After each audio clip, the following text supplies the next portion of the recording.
Boyun eğrip kurun derlerim, ovudunla yas olmasın.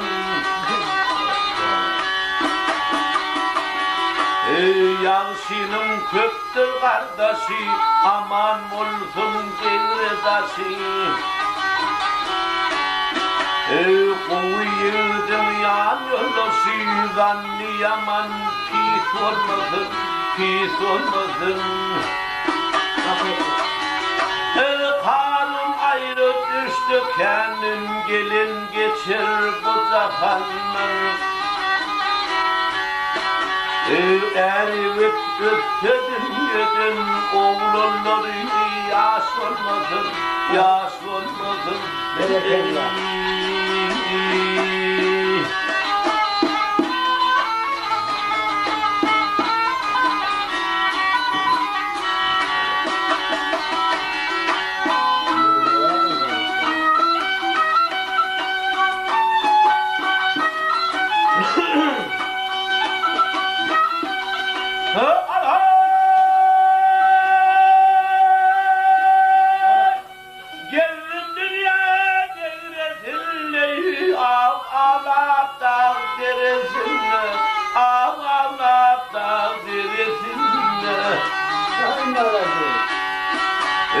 Doğun dostun arasında yol yaman iş olmasın.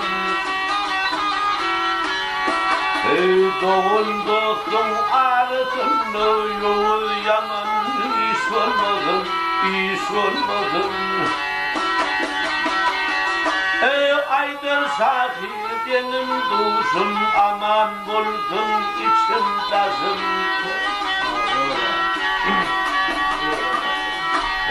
Bu dünyada imanım başım, riyad buldum kim olmasın, al olmasın.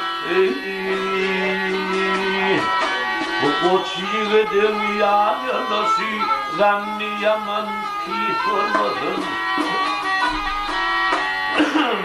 Eriyip dünyadan öptü, oğlanları yaş olmasın, yaş olmasın.